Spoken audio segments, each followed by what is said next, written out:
Thank you all for coming today. We have, I think, a very compelling topic and a very timely one, given some of the recent news coverage about what went on in the Far East between our president and Russian President Putin. And to discuss this topic of understanding Russian deception, we have two of our country's foremost Russia experts. To my right, Paul Saunders, who is executive director here at the Center for the National Interest and a former State Department official during the George W. Bush administration. To my left, Sam Charap, a senior political scientist at the RAND Corporation and a former State Department official during the Obama administration. Paul is going to get it started with some thoughts on this topic. Paul? All right, thanks very much, George. So I'd like to start with 4 or 5 general points, and then I want to talk for a few minutes after that about how to think about this behavior maybe in a somewhat more structured way than we typically do in our public discourse. So first point, which will not be a surprise to anyone. You know, the Russian government uses deception. I'm not sure that, I doubt the Russian government is really unique in that, but it certainly is an element of Russian government behavior. Secondly, it's probably easier somewhat for the Russian government to engage in deception than it is for the American government or the British government or some of our other allies. There's much less transparency in Russia in terms of government activity. The media obviously has a different role in Russia than it has in the United States. Look, we're different societies and cultures and just have different understandings and approaches to some of these things. Although I would not, I have to say, endorse Mr. Clapper's view that Russians are almost genetically programmed to deception, which is something that he said on national television. To some extent, and this is my third point, as I look at this, I view it as reflecting perhaps in part the fact that, particularly after Watergate, the culture in the United States surrounding government deception changed. And the United States political system has since then evolved.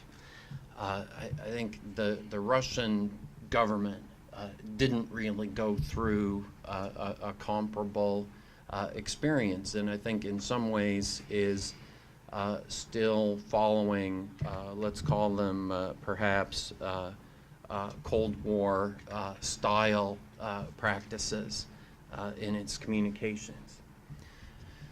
My fourth point, I think that we are very often combining under one roof, the roof of deception or lying or whatever we decide to call it, a whole range of different behaviors that the Russian government engages in for different reasons. They're conducted by different people with different objectives, with different audiences. And this is my fifth point. I think we're making a big mistake in doing that because it doesn't really help us in understanding what they're doing and in kind of drawing the appropriate conclusions from that and then using those conclusions as a basis for formulating good policy toward Russia. So this is really what I want to talk about for most of my remarks is, how do we think about Russia's use of deception in a more systematic way or in a more structured way? And I would offer, maybe, let's say 5 different criteria just as a departure point in thinking about that. The first question actually that I think we have to ask ourselves, and it's not a flippant question, it's a serious question, is it a deliberate behavior? And I think if we look on a case-by-case basis, I'm sure there are some circumstances in which it is deliberate behavior. I suspect there are other circumstances in which it isn't deliberate. And let me talk about a couple of specific examples to give you an idea of what I'm talking about when I say maybe it's not deliberate behavior.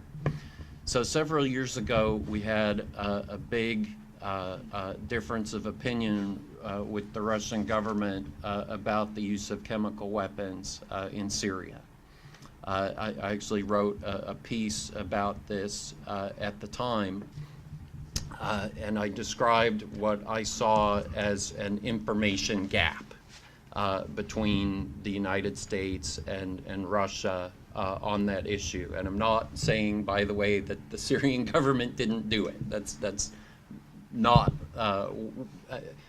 what I'm trying to say at all. What I'm trying to say is that we had different bases of information. And I went and I looked at the Russian media, I looked at the American media, and I looked at some other media reporting from the region surrounding that issue. And if you looked at the Russian media, you saw very extensive reports in the Russian media about how in Iraq, the Iraqi Defense Ministry had raided this facility that was being run by an extremist group inside Iraq, where they found a number of chemical weapon precursors. And there was actually reporting in the Iraqi media about this. There was a statement by the Iraqi Defense Ministry about it, that there were these kind of Al-Qaeda-linked individuals in Iraq who had chemical weapon precursor materials. There was no discussion of that in the American media. So when the Russian government was taking the position at that time that maybe it was the Al-Qaeda or ISIS or whomever that used chemical weapons, and again, I'm not taking a position on who did it. When they took that diplomatic position, there were reasons that they could have taken that position. Beyond just trying to cover up for Assad or to, protect their own kind of diplomatic investment in that situation. Let me give another example. So Sergei Lavrov denies Russian election interference. I think we can all agree that there was Russian election interference. Now, is Sergei Lavrov kind of deliberately trying to mislead everyone about some information that he knows? Or is it possible that this conduct, which presumably would have been quite secret within the Russian political system, is not something that was shared with the Russian Foreign Ministry? So if Lavrov or, for that matter, a Kremlin spokesperson issues a denial on that topic, is it an informed denial or is it an uninformed denial? I think that's a question we need to ask ourselves if we're going to think seriously about what's going on. Secondly, and I'll try to move a little faster, who is it who's doing the talking? Where is the deception or the lie or the misinformation or disinformation, whatever it is, coming from? Is it Putin? Is it another Russian government official? Is it a fake Facebook account? Those are all very different behaviors. And they reflect different decisions on the part of the Russian government. Third, who's the audience? If Putin is saying something, for example, that's demonstrably untrue, is he saying that directly to the president in a private meeting, which is one thing, and that has certain implications? Is he saying it on television to a Russian audience? Is he saying it at an international conference somewhere? These are all different behaviors with different sets of logic and different objectives, I would argue, behind them. Fourth, what's the context? And here I'll give another example. There's a difference, in my mind, between denying that there were Russian special operations troops surrounding the Crimean Parliament in late February of 2014, and denying in 2014 and 2015 and 2016 and 2017 that there are Russian military personnel in eastern Ukraine. You'd ask, what's the difference? Well, in the former situation, it's clear that there was a specific time-sensitive Russian military operation underway and that it was a covert operation, and that pretty much any government that was trying to do something like that would respond in the same way because of their specific military objectives that required either denials or at least uncertainty about what was going on. The latter case, denying that there are Russian forces in eastern Ukraine is very different. That's much more in the realm of politics and diplomacy, and I expect that Sam, who's written on that topic, may have something more specific to say about that, so I won't go too far in that direction. The final question I think we have to ask ourselves is, what do we think Russia is trying to accomplish? And I think that's an important question, and actually not one that's always easy for me to answer, because frankly I think a lot of their behavior is very counterproductive. And clearly it's contributed to a kind of massive breakdown in trust in the relationship between not just the U.S. and Russian governments, but our societies, the Congress, the U.S. media, manifold ways. Now, if we're thinking about Russian objectives, there are a lot of questions there that we have to ask ourselves. First among those, I think, is, do they actually think that we will believe it? And they have to have in their own minds an answer to that question. If the answer is yes, then that's one kind of behavior. Then they're actually kind of trying to deceive the United States, the American people, the American government, and they think they have a credible chance of success. If they don't think they have a credible chance of success, then it's a different kind of behavior. It's clearly oriented toward some objective other than trying to persuade us that what they say is true. Now, what kind of objectives might those be? I gave one example in Crimea of kind of facilitating a tactical military operation in a specific set of circumstances, but I think there can be a lot of other objectives. Certainly one is just public diplomacy.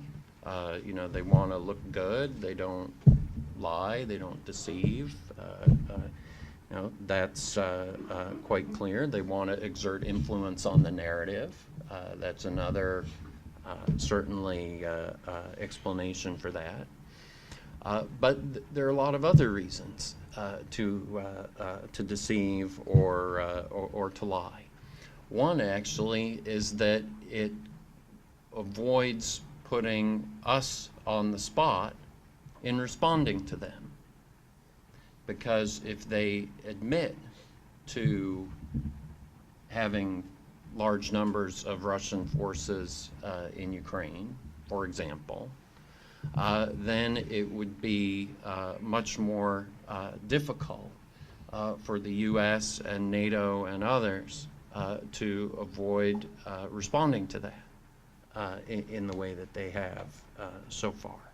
It also preserves their own flexibility in a similar way to avoid acknowledging these behaviors. So let me wrap it up there. My main objective was to provide food for thought, and I hope that Sam can perhaps go a little bit deeper. Great. Sam? Well, thanks. Thanks, Paul, for the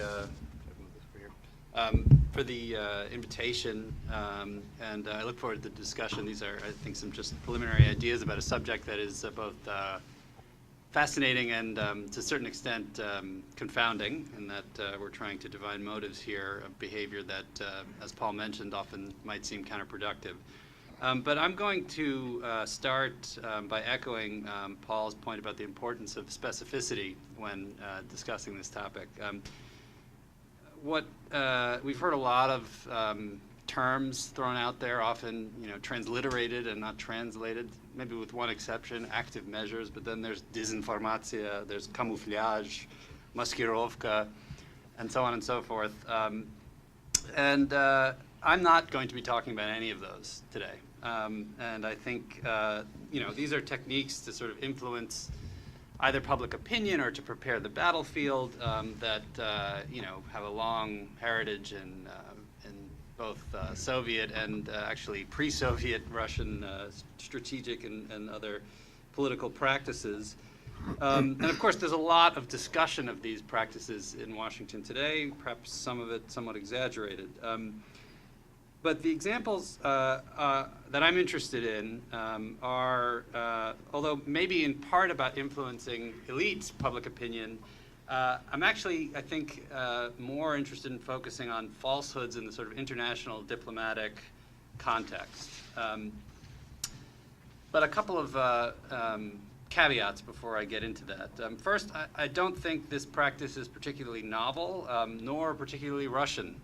The historical record suggests that deception is ubiquitous in international politics. This has been going on for a long time and practiced by many countries. And of course, lying itself is inherent to human interaction, even below the level of high politics. Numerous studies confirm that there are very few people who can make it through an entire day without lying.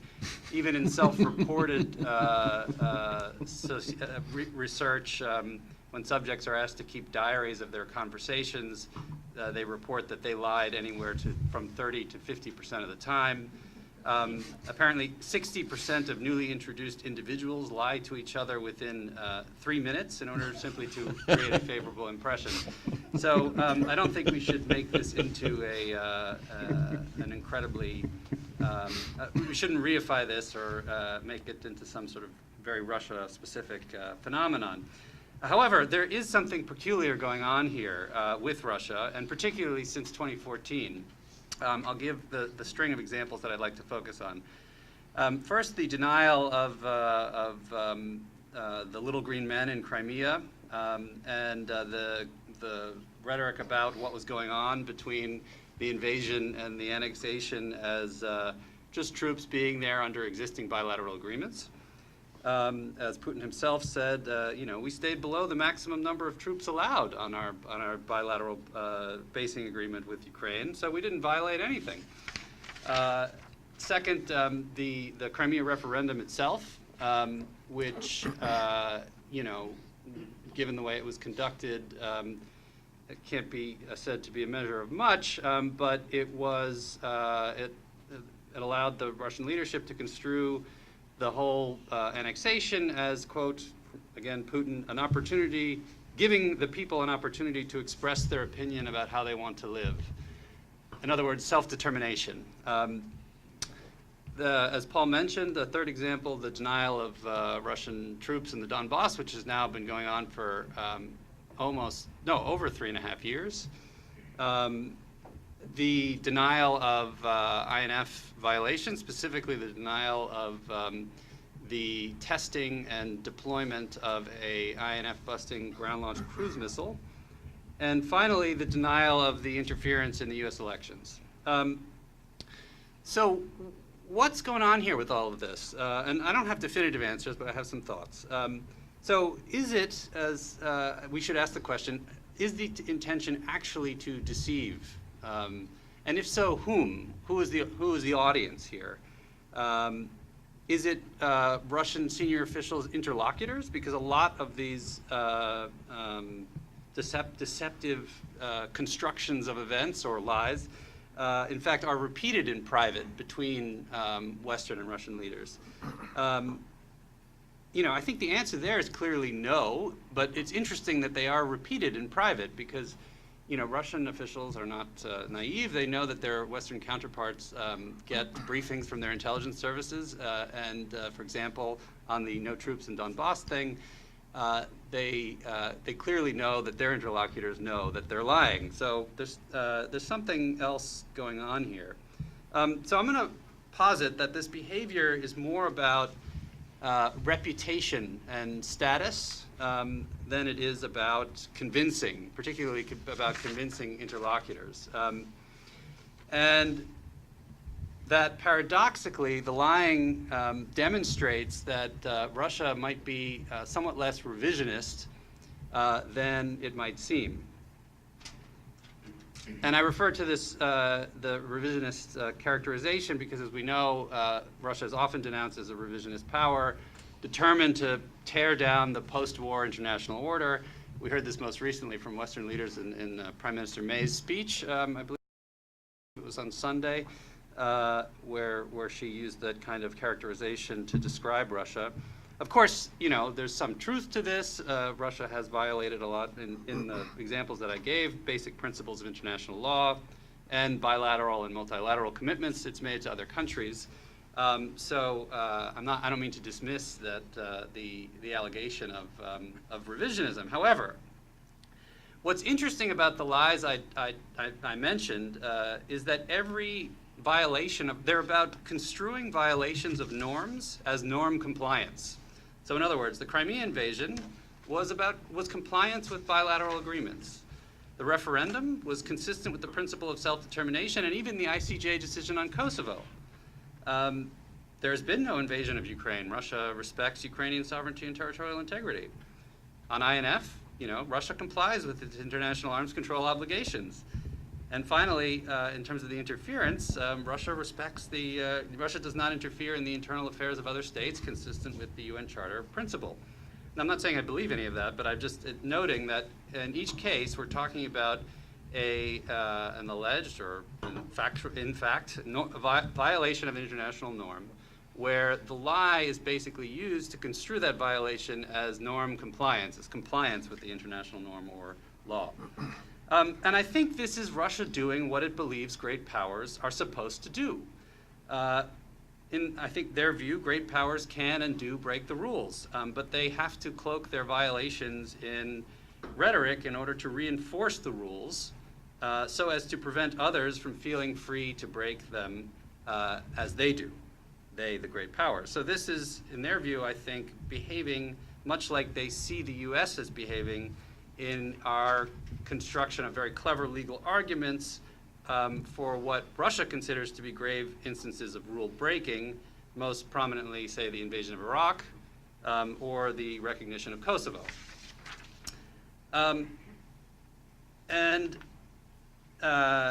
So, I think if Russia were truly a revisionist power by its own understanding of what it means to be revisionist, its leaders would not be devising ever more creative ways to portray the country as a law-abiding actor. And, we could imagine what that might look like. So instead of conducting a referendum in Crimea, no matter how biased it was, Moscow could simply have seized the peninsula without engaging in any procedure or explanation. Rather than denying the presence of Russian military in the Donbass, Putin could have said, yes, I invaded, and I'll do it whenever I feel like it, and there's nothing you, the world, can do about that. That, I think, by this construction of what it means to be revisionist, would be revisionist, and we have not seen that. So, in a way, the lying could be about, not because Russia is intent on destroying the UN-based international system, but perhaps because it wants to preserve it. As they say, hypocrisy is the homage that vice pays to virtue. However, none of this to say, of course, that Russia's actions are anything but illegal and dangerous. But as Paul suggested, I think it would be perhaps worse for the international order if Russia were to start telling the truth. Because lying about a violation leaves open room to negotiate about it in private while still upholding the norm. So the Ukraine invasion, according to Russia, never happened, but the Minsk talks explicitly mention the withdrawal of foreign fighters as one of the things that will happen if Ukraine were to implement the political conditions. In the case of INF, there is still, by the way Russia has treated this, the possibility, they're leaving open the possibility that this missile that the U.S. is concerned about could just disappear at some point. I'll recall the dispute over the Krasnoyarsk radar in the context of the ABM treaty, the Yeniseisk 15, which the U.S. saw as a violation of the ABM treaty, and there were disputes over it for 6 years, from 83 to 89, until there was an agreement to dismantle it. In other words, by not acknowledging the violation, there is, I think, a potential Russia creates to negotiate about it. However, as Paul said, and I'll echo this, the lies have a deeply counterproductive impact regardless of what their intention is. Most importantly, or maybe, I don't know, all of these are important, it certainly has destroyed Putin's personal diplomatic credibility and undermined his rapport with leaders that are often necessary for politically sensitive negotiations. And I can particularly point to the examples of his relationship with Chancellor Merkel and our former President Obama, where the lying about these issues, I think, really did get under their skin and served as a hindrance towards achieving diplomatic solutions. And I think on the working level, when Western officials have found it difficult to agree on the facts, it's impossible to sort of engage in diplomacy. And it discredits the very idea of diplomacy. It also has put the future of arms control at risk, generally speaking. I think given the broader political climate here, the fact of the INF violation is in itself a major, slow-ticking time bomb on the whole broader arms control agenda, and particularly even an agreement that both states, at least so far, have seemed to both comply with and believe to be in their interest, namely New START. So it's hard for me to see how we get to a point where in the run-up to 2021, when the U.S. and Russia have the opportunity to extend New START for 5 years, if the INF dispute is still ongoing and Russia still denies its violation, then we might be in a place where New START itself is put under question. But I think, and also as Paul mentioned, in this information age, this kind of public rhetoric greatly complicates negotiations as well, because of the public perceptions of these actions. So we expect our leaders to confront liars and to condemn them, not to negotiate with them. And I think we saw that play out in the media coverage of the events in Vietnam over the weekend. So a couple of concluding thoughts about policy implications, and I look forward to hearing all of your comments. Whatever you think about what President Trump had to say over the weekend, it is true that he's not going to convince Putin to admit publicly to the election interference. And we need to ask also if it would be better if Russia admitted this, if it would somehow ameliorate the situation. On the principle that admission of norm violation might erode the importance of the norm, I think that's a question that we should have as an open one, not an open and shut case.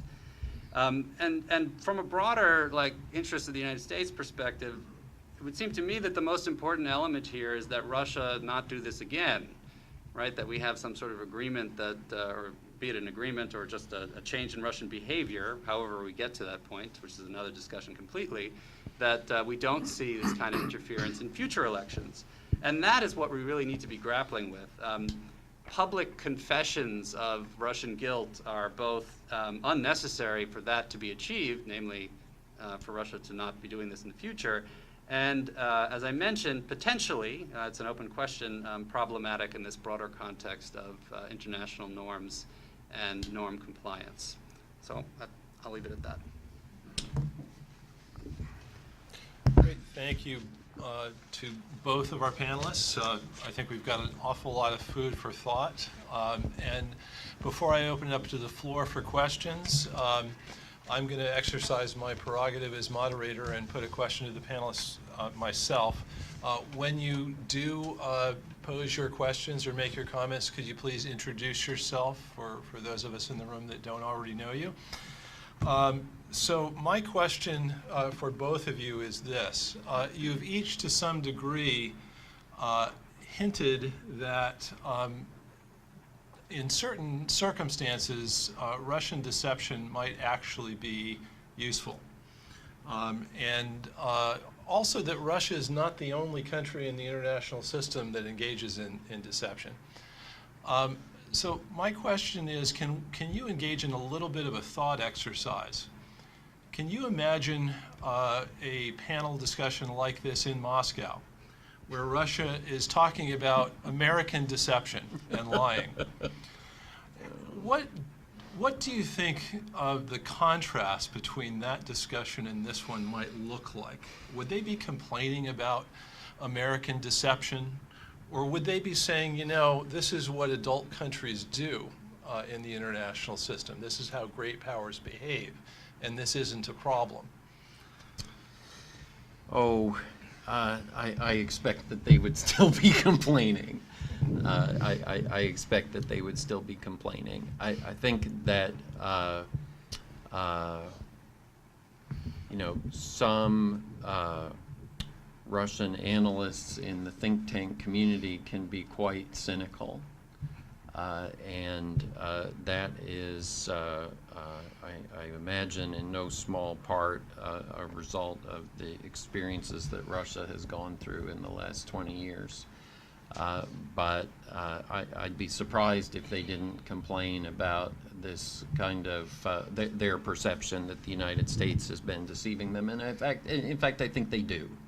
If you listen to Russian grievances against the United States, well, you know, you promised us that NATO wouldn't expand. You promised us that NATO would be a defensive alliance. You know, a lot of their grievances actually relate to a sense that Russian leaders actually were deceived by Western leaders. So I certainly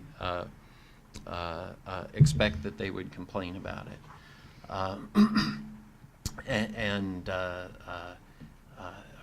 You know, I imagine that they probably would feel quite justified, actually, in their own minds, in their own behavior, because of their view of the international system in general. And I think Sam talked a little bit about that, the role of major powers in the international system and Russia's perception of itself as a major power.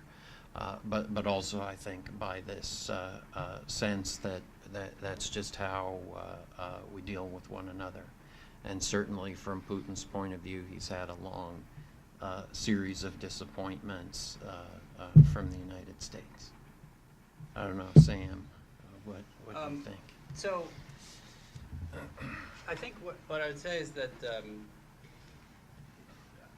there is a belief that's pretty widespread in Moscow that there is an ongoing information war, largely with the U.S., but also more broadly with the West.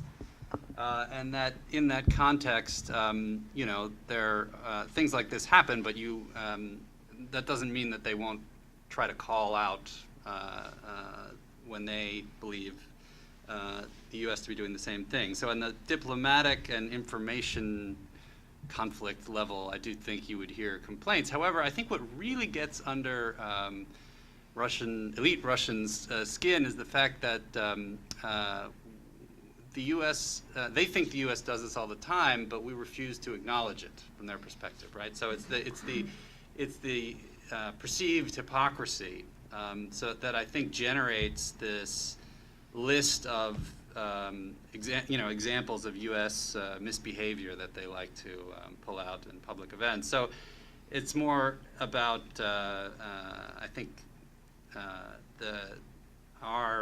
from their perspective, inability to fess up to our own behavior, which is not so different than theirs from their perspective. I think that rather than the lying itself, which I do think they believe is sort of par for the course.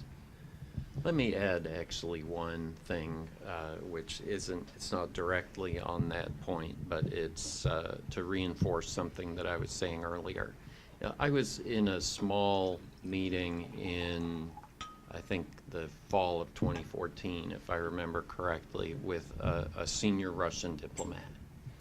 And one of the Americans who was with me confronted this individual and essentially said, why do you keep saying that you don't have troops in eastern Ukraine when it's obvious that you have troops in eastern Ukraine, and you're saying this publicly over and over again is just very counterproductive.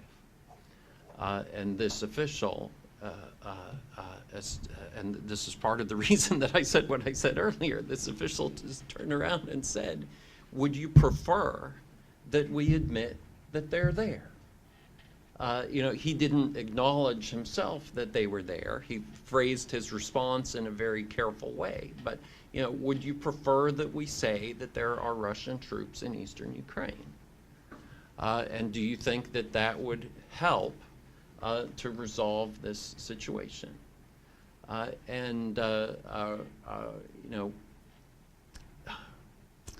He has a point to an extent. I think there's also a pretty strong argument in the other direction for all of the reasons that we've described, that it makes it very difficult at a government-to-government level when officials have a sense that their interlocutors are not telling them the truth. Okay. Ambassador Evans. John Evans, State Department. Particularly over the past weekend when there was this tremendous controversy over what President Trump had said and what he reported that President Putin had said, I was thinking very hard about it.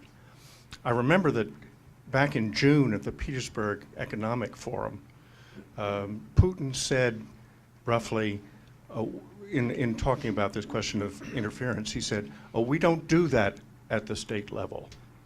And I'd like to put my question really to you, George, if the moderator can take a question, because there have always been in the conduct of big states, particularly ones with big intelligence operations, there have always been certain things that have to be denied.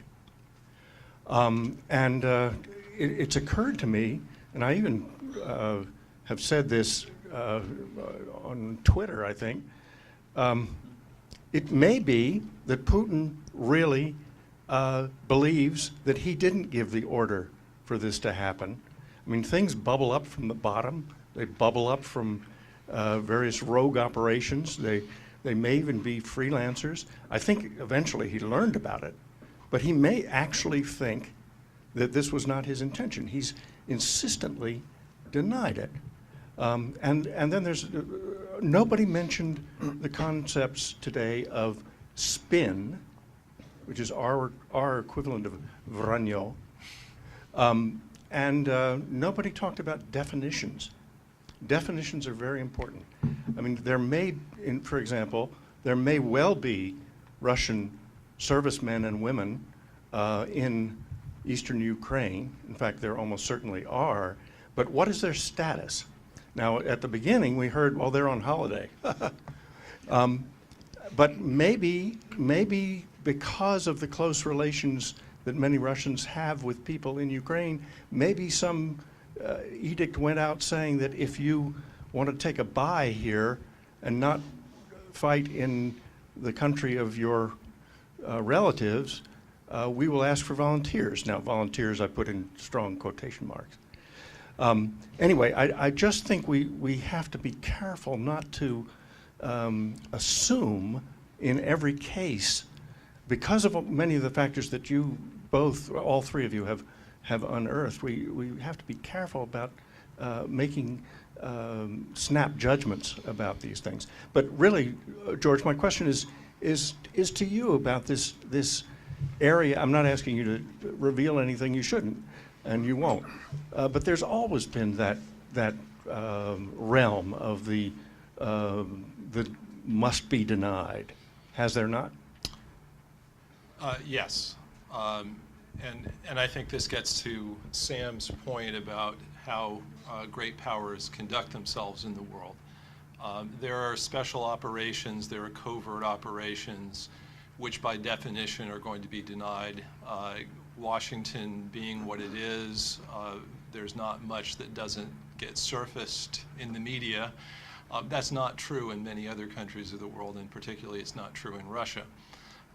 And so when you have a denial about something that is supposed to be a secret, that's a particular category of deception that I think we probably all can agree is what grown-up countries do in those areas. And I think both speakers have gone to some length to put that into a special category that we're not really trying to address here. The other question, though, is deliberate falsehood, where the country in question knows that it is putting out a falsehood. It's not a legitimate difference of belief where we might be operating from different sets of facts, as Paul has pointed out. But it's a case where the Russians know something to be true. They're telling us something that is they know is false. That's an analytic problem, I think, for us. How do we distinguish instances like that from instances where they're denying something that is supposed to be denied? Or they just have a difference of opinion on that. Now, my background being in the intelligence community, this is something that we had to work hard to understand. And the way that I think it ought to be done when you can is to look at what are the Russians saying to themselves in private about these things. That's not something that the general public can engage in because the general public doesn't have access to those sources of information. But that's the role that the intelligence community in principle ought to be playing. That can help our policymakers understand the difference between deliberate falsehoods, denials of things that ought to be denied because they're by definition supposed to be secret, and intentional efforts to mislead us, which can have, I think, a devastating effect on trust and diplomacy, particularly at the presidential level, where those personal relationships figure so prominently. And when one interlocutor believes the other is deliberately misleading him, it can have a very, very deleterious effect. Now, what happened in the case of the election interference, I honestly don't know. But I do think in the interest of analytic objectivity, we need to keep that question open that you have raised. Does Putin actually believe that he has not ordered a state-sponsored interference campaign of some kind? Could he possibly believe that we had some sort of state-friendly but not state-sponsored group of people who were buying ads and posting messages on social media, hacking into targets, but not doing so with any kind of direction from the state and not from him in particular? I don't know the answer to that question, but I think from an analytic point of view, that's a hypothesis that we do need to be considering. Yes. Hans Benedijk from Rand and Zeiss. I think what we're seeing is less benign than what I've heard so far. It's one thing to talk about deception, about little green men and the Donbass or the technical aspects of a cruise missile. It's quite another thing to use social media to try to divide institutions, nations, et cetera. And I think that's what we're seeing. I agree with Prime Minister May on this. There are just numerous examples of this. Catalonia is a recent one. We saw it in Charlottesville. We've seen it in our own elections. You go to the Baltic states and it's constant there. Efforts to try to divide already divided societies by taking either side, purpose being pushing societies apart. That to me is fairly malign. Whether Putin ordered this in the first place or not, I don't know. But he can certainly stop it, so he's responsible. So to me, I think the discussion ought to be, as Sam suggested in part of his comments, how do you stop it? Do we have to play hardball with him to stop this? And I think maybe we have to. Just on that question, I think, it's perfectly, we can have another discussion about whether Russia is out to undermine the international order. And I certainly would agree that the election interference was a malign act. And these other examples that Hans raises I'd put under that category too. I think the question, or the point that I was trying to make in this context, is whether the lying about these incidents, what the lying about these incidents tells us about broader Russian intentions. And I think if we ask it in that way, the lying, rather than the actions, indicate that Russian revisionism may have limits by Russia's own definition of what it means to be revisionist. I'm qualifying all this stuff, but I do think that we're not looking at the actions themselves today. So I don't want to have this become a discussion about the election interference because I think that's another topic. But the denial of it and what that tells us. I would say though that. Well, I don't want to get into that, but the question of what Putin knew and when. One other separate point about the media environment in Russia. While it is true that the messaging to the population can be controlled pretty well, it is also true that there is investigative journalism in Russia. In fact, some of the best reporting about the election interference came from Russian newspapers and a TV station that interviewed people who worked at this troll factory in St. Petersburg and really sort of blew that story wide open. I'm thinking specifically about RBK, and their weekly journal, who really got the first big interviews with people who used to work there, and I think maybe some of them who still do. But the media, what's important about the media environment, of course, is not that these stories come out, it's that their impact is contained, because the people who read these kinds of publications are in the distinct minority, whereas the television news, you're not going to hear about that. But everything on my list has been exposed to some degree by Russian media outlets, with the exception of the INF question, which of course sort of is in a different category. So it's not like they're domestically, they have no exposure, it's just that they can control the exposure in terms of its political impact. Let me say several things. First of all, I never described any of what Russia is doing as benign.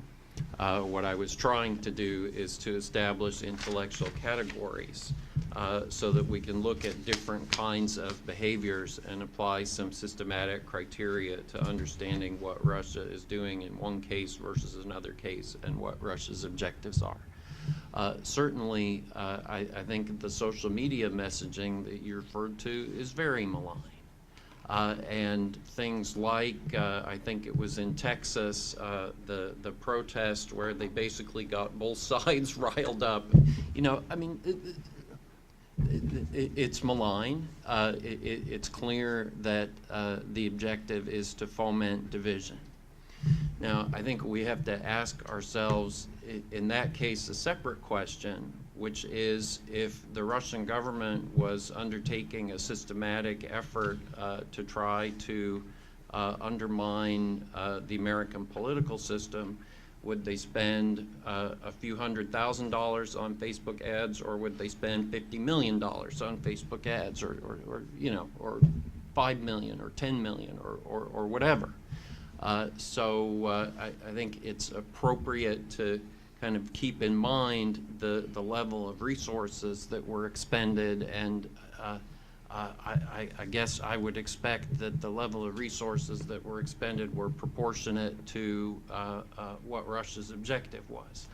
And George, if I can quote you from another context from another meeting we had on this topic, you know, George raised the possibility in the discussion of some of that, that some of that behavior may actually have been experimental in nature, kind of to try things and to see what outcome it produced. Maybe I should let you speak for yourself on that topic, but you know, I think we have to think carefully about things like that. But there's no question that much of it is malign. There's no question that we're in an increasingly adversarial relationship with Russia. And in that environment, I think we should expect more malign behavior of a variety of types from Russia rather than less. The big question, I agree, is how do we get it to stop? I mean, both the election interference in general and at a broader level, many of these other activities that we're disturbed by, whether it's in Ukraine or elsewhere. That's a much bigger question. But I tend to agree with Sam that it's not trying to force the Russians to acknowledge what they did and to apologize for it. Is probably not the most productive way to make it stop. I think we're going to want to go in a different direction to make it stop. Susan.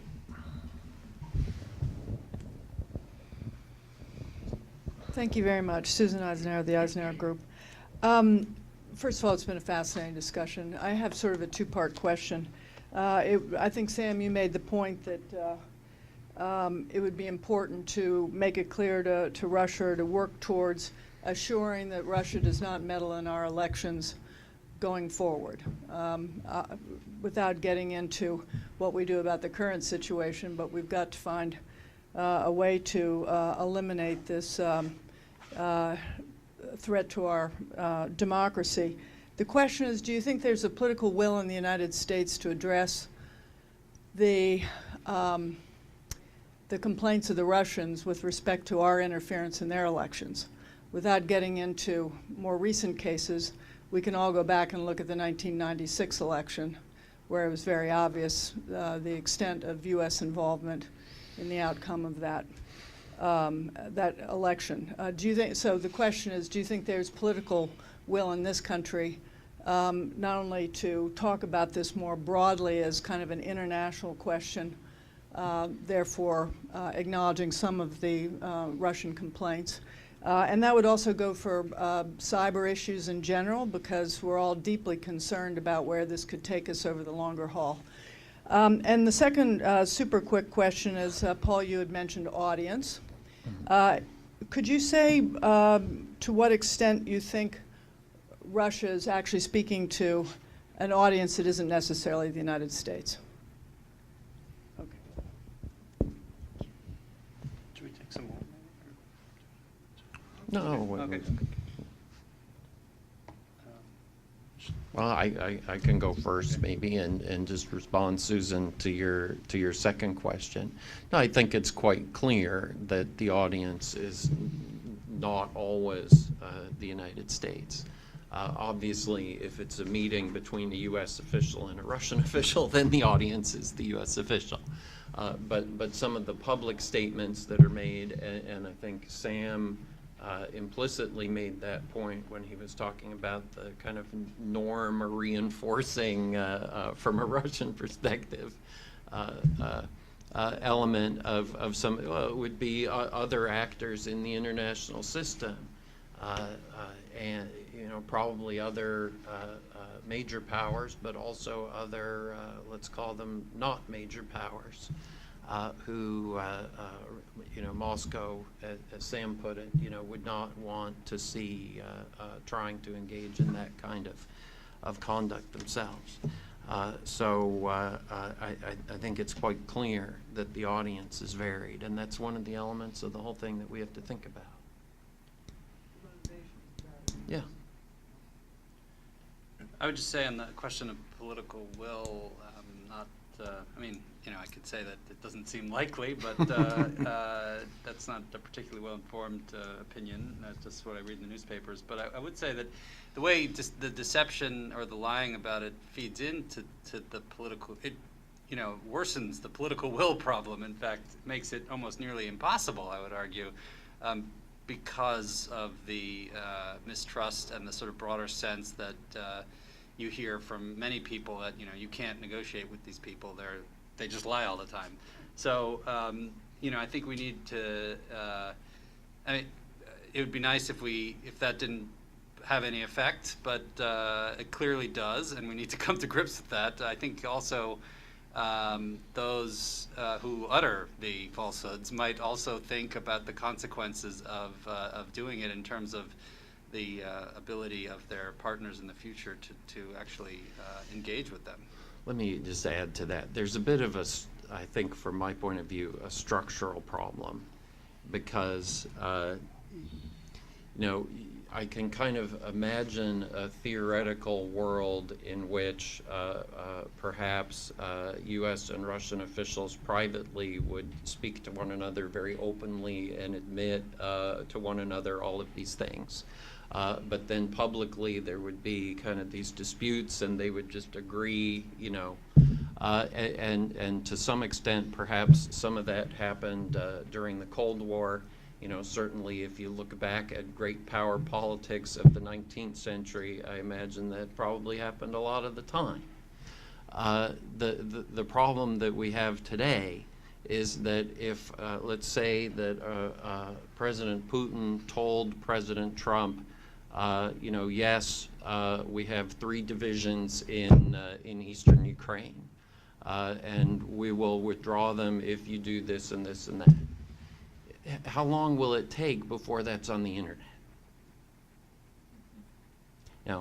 And I think it just fundamentally changes the nature of international diplomacy to have the kind of very transparent system that we have.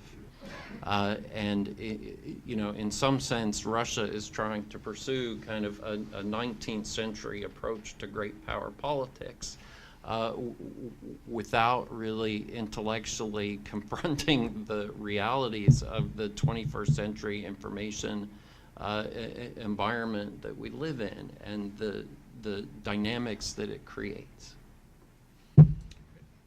Yeah, Michael Goff from the LA Times. A lot of people have talked about focusing on the future, but of course Trump tweeted that there was a joint Russian-U.S. cyber security initiative in the offing, and within a day he had to rescind this because there was so much criticism and controversy about it. Given that reaction, given the fact that Congress passed a sanctions bill that he didn't want and he had to reluctantly sign, do you have any of you have any sense from your contacts in Russia that there are second thoughts about this operation, regardless of at which level it was approved, and that there's some serious thinking about this as, a serious mistake. I certainly don't see evidence of that.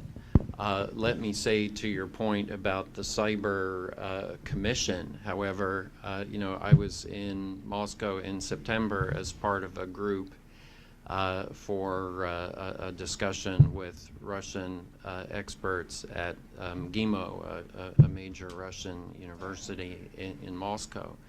And one of the Russian participants observed that for them, Trump's abandonment of that idea after having committed in his personal meeting with Putin to do it was an unprecedented event in the history of the U.S.-Russia relationship. That an American president would agree to something in a meeting with their president and within such a short period of time would walk away from it. And it's a separate question whether it was advisable to come to that agreement and the extent to which the reaction would have been predictable and the outcome would have been predictable. So I'm setting that aside just to observe that from their point of view, that was actually a very important event that had serious implications for Russia in how it thinks about its bilateral relationship with the United States. Yes. Thank you. Thank you. Daryl Kimball, I'm with the Arms Control Association. Thanks a lot for this discussion. I wanted to come back to an insight that Sam made that I think I found helpful, that I think may suggest an approach to how to prevent this in the future. If we agree that and can understand that the key falsehoods in international practice that the Russians are committing from Crimea to the INF violation, to some extent the denial of the attempts to interfere with the U.S. election are being explained by Russia as not being real violations and that they are actually acting in a manner that is consistent with the norms of international practice, then what does that suggest about how we, the United States, push back, play hardball? And there may be different kinds of hardball we play. And what it seems to me it suggests, and I wanted to get, Sam, your reaction and others, is that in pushing back or responding, it's crucial that our response reinforces those international norms. In other words, if we respond in a way that reinforces the view among Russian leaders, correctly or incorrectly, that we, the United States, twist the rules ourselves, then that's only going to reinforce their behavior. That's going to encourage what they're doing. If, on the other hand, we respond by rallying the international community behind the rules and the enforcement, compliance, implementation of the rules, or creating rules where rules don't exist, then that might be a more successful approach. So, I mean, this could be applied in specific examples, but I'm just trying to come up with a unified theory of how one responds to this given what we think is going on. It's a very good question. Just a couple of thoughts. I mean, you could say in the case of Crimea that norm reinforcement was precisely how the U.S. and the EU reacted to it. In other words, the sanctions related to the annexation of Crimea were explicitly put in terms of reinforcement of the norm of territorial integrity and sovereignty and so on, and sort of rejection of the practice of territorial annexation. So, and those sanctions remain in place and probably will be in place indefinitely, and make Crimea much more of a challenge to digest than it would have been otherwise. And I think, in a way, that's sort of what you're talking about in terms of using this kind of an incident to reinforce a norm. I mean, the obvious, with INF, you can sort of see the opposite dynamic taking shape with insistent calls to develop our own INF busting capabilities or INF non-compliant capabilities. So it is a puzzle there. Legally, when it comes to treaties, lawyers can get quite creative about what countermeasures might actually mean when it comes to responding to another party's violation of a treaty. I'm not an international lawyer, but I've seen them in action, and they're pretty clever too in terms of managing to construe what looks like violation as norm compliance. But I think that should ultimately be the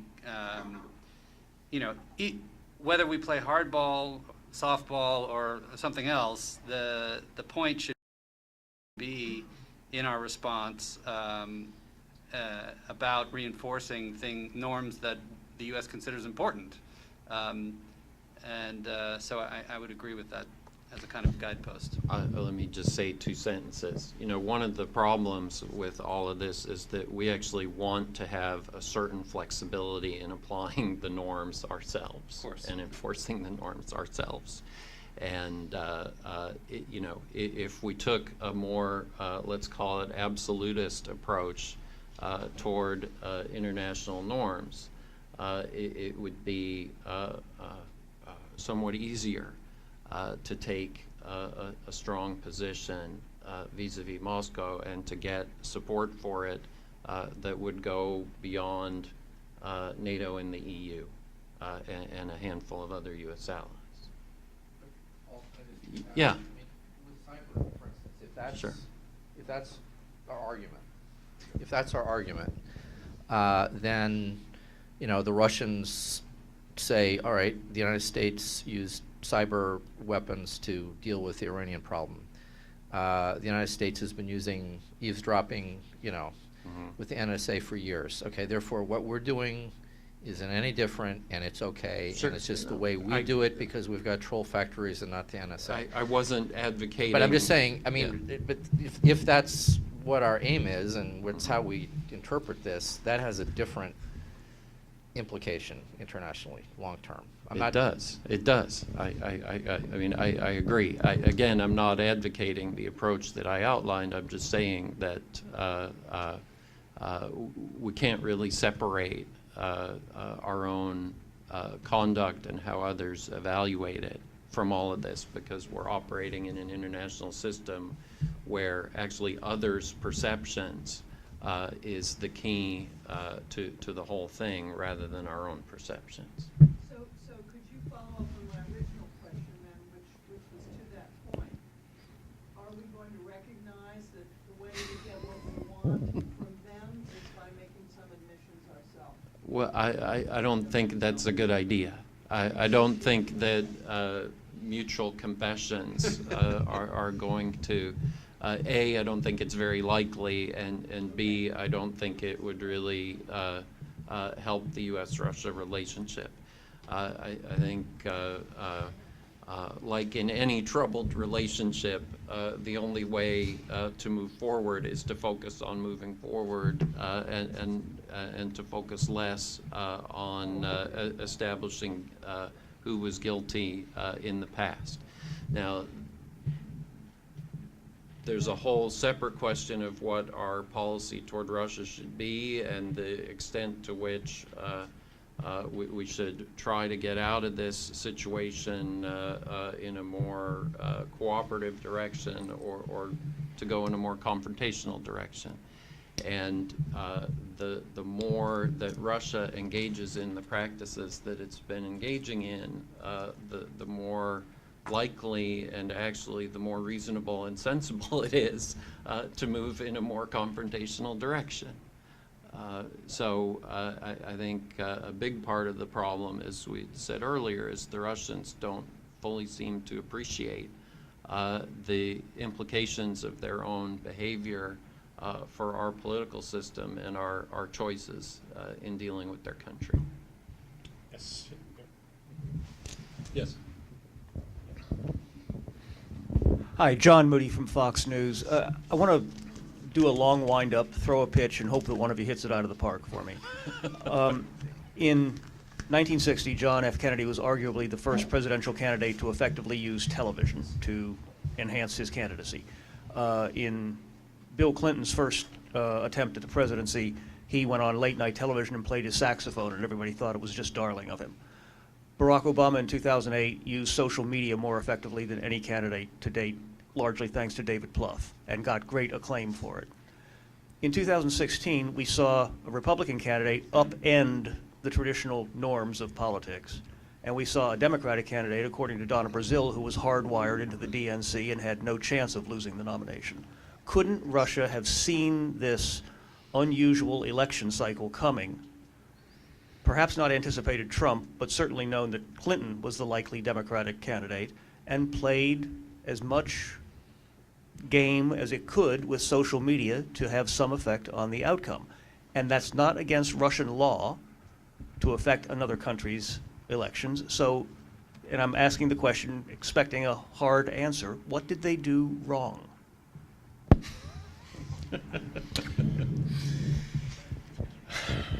Well, I think that any country any government that is considering intervening in the politics of another country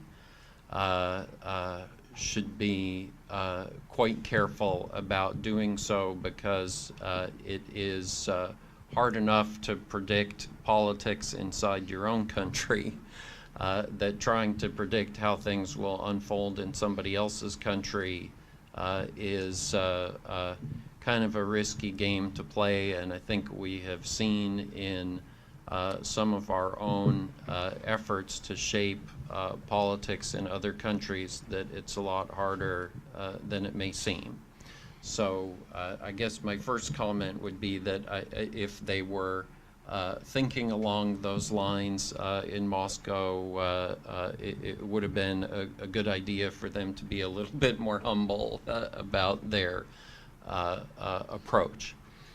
You know, there's another question, and you know, Sam was trying to get away from talking about the election interference, but I think it will be very difficult to get away from talking about the election interference. So let's talk about the election interference. Yeah, you know, there are a lot of different goals that Russia could have had in interfering in the election. One, which is the one that's most talked about, is trying to get Donald Trump elected. Another, which is talked about very frequently, is trying to sow discord in the United States without trying to get any particular outcome. There's probably a third theoretical possibility, which would be kind of accepting that Hillary Clinton was the probable victor and preferring a somewhat weaker Clinton administration as a counterpart versus a Clinton administration that really had a strong electoral mandate. I'm sure if somebody, if CIA analysts, George's former colleagues, sat down, I'm sure they could come out with a long list.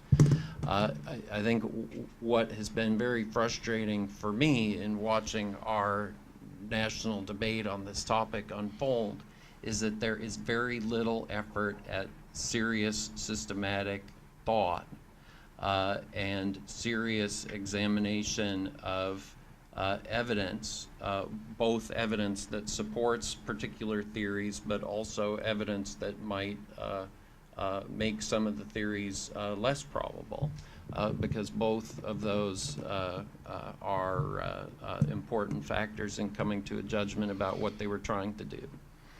Now, this is another question, which actually is, who is the they? And I don't feel that that question has really been resolved. There were multiple different activities that were underway. They were not all necessarily conducted by the same people or the same parts of the Russian bureaucracy. Now, if one assumes that there was a centrally directed plan led by Putin, then presumably it was all coordinated. It's not outside the realm of possibility that they were not coordinated, and that there were multiple simultaneous efforts underway executing what I would call sort of default instructions to various different elements of the Russian intelligence services and some of their private contractors.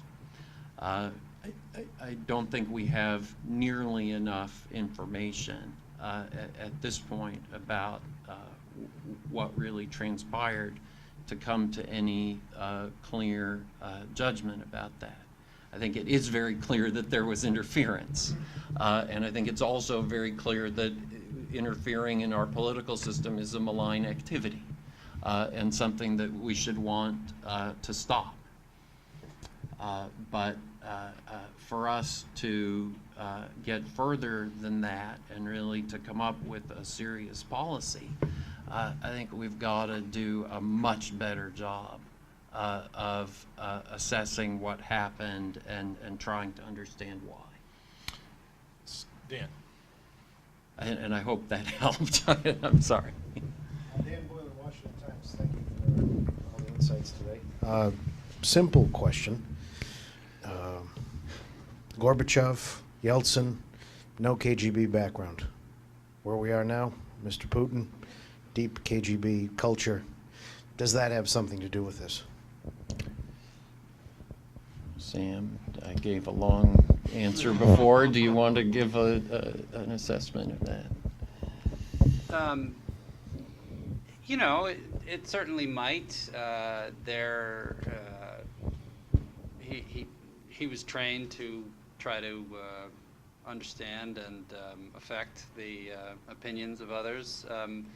That's for sure. I think we tend to overestimate. I mean, you know, he retired as a relatively low-ranking officer, a lieutenant colonel, and never really had a high-flying job in the KGB, and actually has been in politics for much longer than he was in the intelligence services.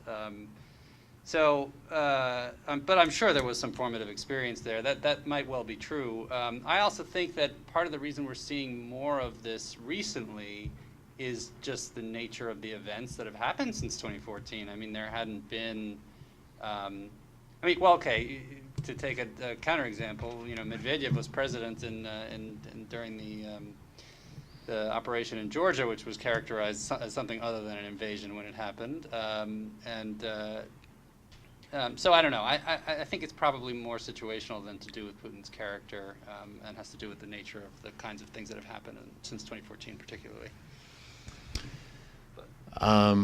I don't know that I have a lot to add to that. I mean, I would say that you know, the KGB had a lot of different parts at the time that Putin was in it, and Putin was in the part that became the SVR, which is Russia's Foreign Intelligence Service.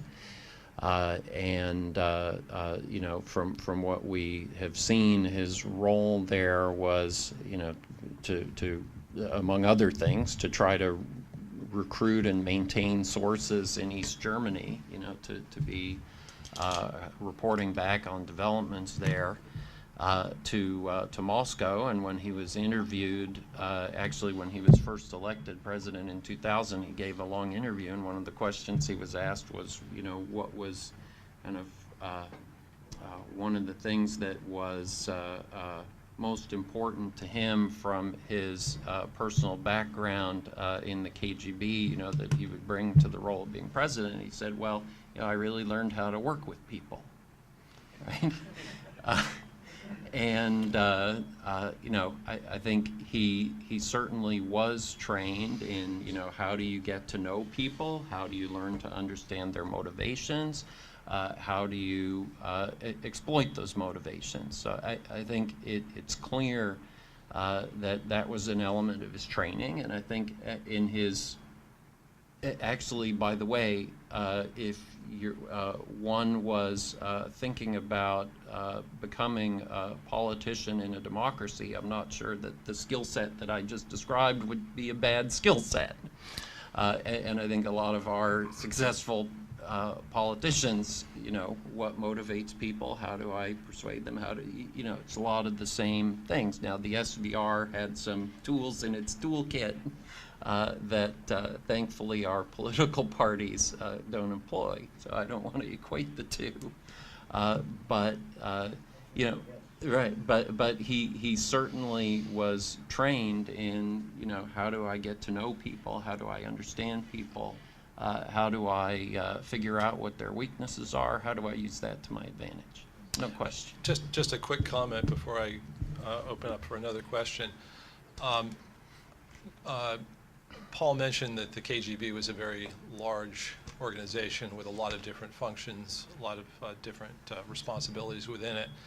I had an acquaintance that grew up in the Soviet Union whose family was a part of the intelligentsia, and she once remarked to me that when she was looking to engage in sophisticated discussions with people that had read the canons of Western literature, who could debate the fine points of Hemingway's themes, and she would go to people who were in the foreign intelligence branch of the KGB.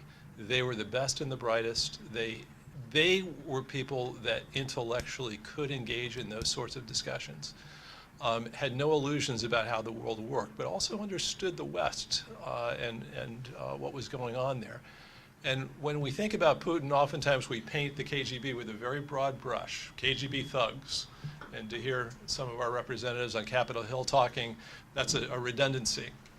But in fact, that was not the real case within that organization. And Putin came out of the part of that organization that probably had the best and the brightest within it. And then, obviously there was also the fifth main director of the KGB. What became the SVR was the first main director. The fifth main director was the part of the KGB that was going around knocking on people's doors in the middle of the night. And that's a totally different group of people. Probably conforms better to the stereotypes that we have here in the West.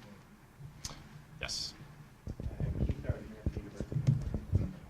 don't think we should overstate the extent to which deception is prominent in normal diplomatic practice. And I think that deception is common under conditions of warfare. And that might indicate to us the way in which we are currently being perceived by the Russian side. And sort of the timing of this round of deception, it all stems from 2014 and the crisis in Ukraine. And clearly there was some kind of switch that was flipped by this crisis. And that's when we're really seeing a move away from normal diplomacy towards strategies of dividing the enemy, using propaganda more widely, this operational deception with respect to Crimea. And so I think rather than thinking about sort of how do we stop the deception, how do we punish it, it's very useful for us to think about what does this mean about how the Russian side is thinking about this? And there has been this asymmetry in our perceptions of threat that sort of, we see Ukraine as a norm violation, and the Russians see Ukraine as a threat to their territorial security, and that the consequences of that, for our relationship are going to be pretty significant. So in many ways, the sources of the deception might be the way that they perceive the relationship now as opposed to the way that they did before. I'll let Sam go first. I've been talking a lot. There's certainly something to that. I'd have to think more about whether the causal factor here is the, sort of wartime condition leading to more of this practice, or the fact that as a result of the sort of conflict and Russia doing things that it really hadn't done before, more need for this kind of diplomatic cover-up emerged, right? So it's hard to know where the causal arrow points. But I take your point that the divergence in the perceived severity of the nature of the conflict since 2014 has been a big problem and will remain one. I'm just thinking to myself, though, this is not something that only emerged after 2014. I mean, there are cases beforehand, for sure. I mean, I pointed to one that echoed the INF dispute from the 80s with this radar in Krasnoyarsk. So, if we were to put under the aegis of things that go beyond this sort of international political lying that I'm specifically referring to, I would agree. In other words, all the propaganda and election interference, the social media stuff, I can't imagine that happening unless 2014 had happened, right? I mean, that seems to be the spark that set off a whole lot of things. But whether the cover-up kind of stuff that I'm referring to is a result of the war footing, I'd have to think more about that. It's a good question. I mean, I would agree. I think it's an interesting question. I think Sam is right. We need to go a little bit more deeply into it. I wonder if you really started looking backwards at when did it start. There's a good case for 2014 and the conflict and let's call it increased demand. But my sense is that 20 or 30 years from now, when people write histories of the U.S.-Russia relationship during this time period, I think this phase is probably going to start in 2011 and not in 2014. Because from my point of view, that's when the reset really started to stall and Putin decided to come back into office. And I think that's when it really started to go bad. We already had, well before 2014, obviously their view of our alleged interference in their Duma election. We had this whole dispute over Snowden. We had already disputes over Syria. I think it was starting to unravel well before February of 2014.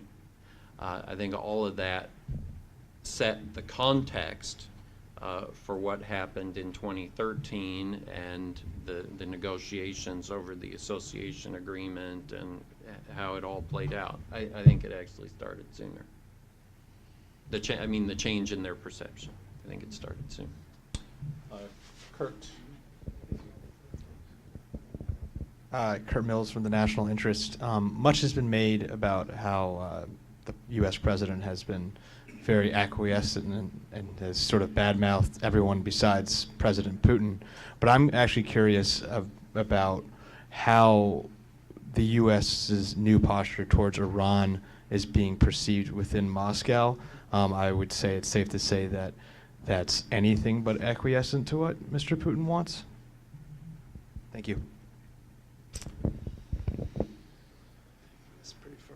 Yeah, that's a little bit off of our topic, but no, I think it's clear that the Russian government doesn't really welcome the United States revisiting the Iran agreement or applying new sanctions to Iran. There's no question.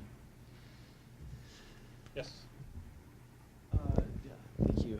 Matt Reisner, I work here at the center. We talked a little bit towards the beginning of the discussion about the audience and who Russia is sort of trying to speak to with some of these publicly deceptive statements.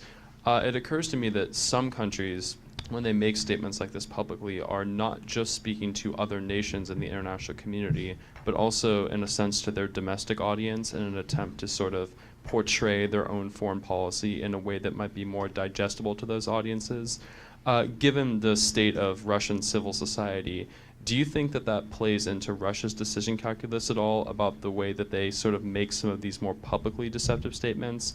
And regardless of whether or not that's one of their intents, to what extent does the public in Russia believe the deceptive statements that come out of their government? I mean, are there large portions of the Russian population that believe that there was no election interference and that there were hardly any Russian troops in Crimea?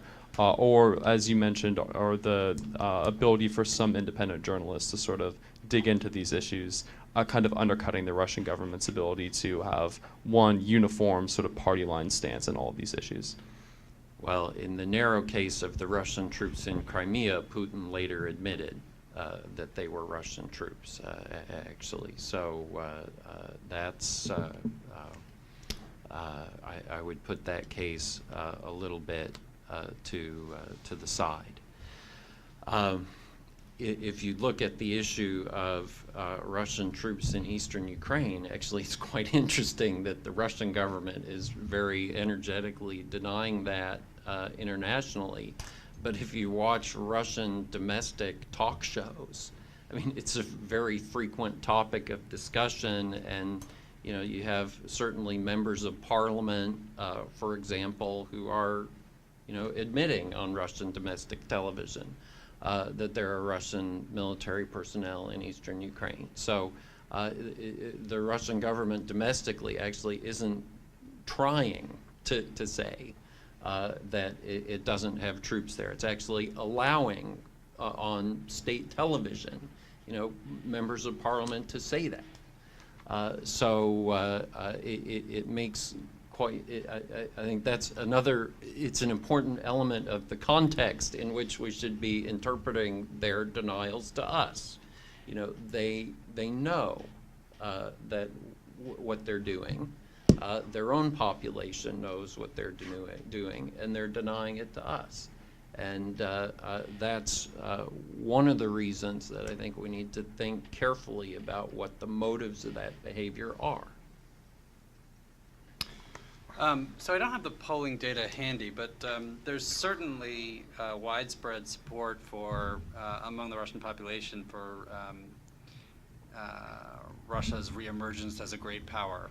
And if part of the portrayal of that involves, being a good citizen, great power, then perhaps that does play into it. But I don't think that domestic pressure is what is motivating these falsehoods. In other words, particularly if you look at the Crimea and Donbass cases in 2014, when Putin's popularity was such as a result of Crimea that he could have basically said anything and had support for it. I don't think that it's because of that the domestic political pressure is driving this. It is true that, for example, on the question of troops in the Donbass, you do see polling that suggests that the vast majority of Russians do not want war with Ukraine. However, an even higher percentage of Russians don't want, or didn't at the time, want Kiev to take back control over the Donbass.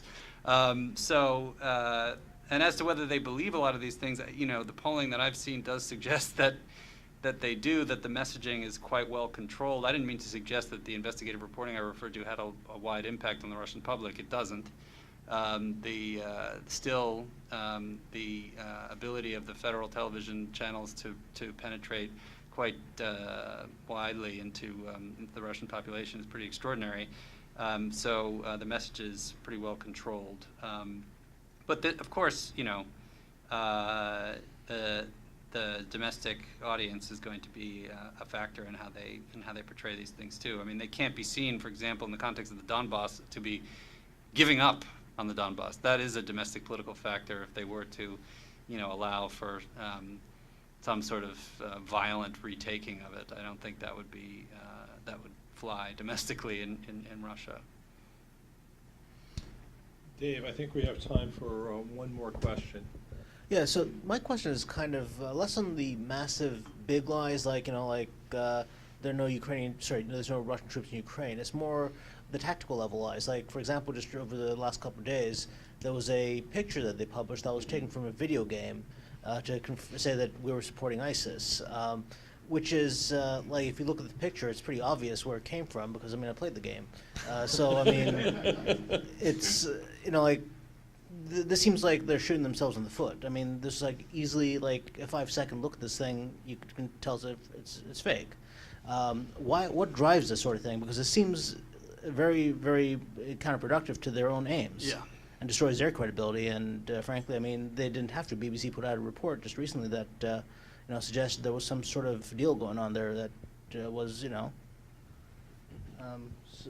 basically what drives this? Yeah, it's not just the BBC. In the Times today is a story about Turkey being outraged that the U.S. The U.S.-backed rebels apparently facilitated the exit of ISIS fighters from Raqqa. Anyway, but they're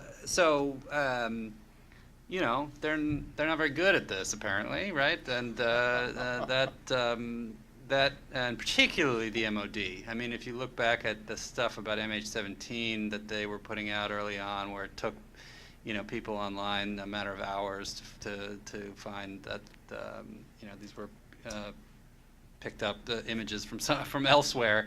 It's just they don't really have a very polished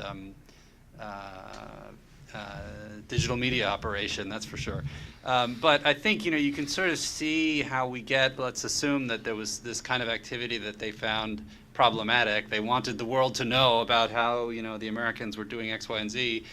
And they decided to, make something up to demonstrate something that they sort of thought, that they did think actually happened.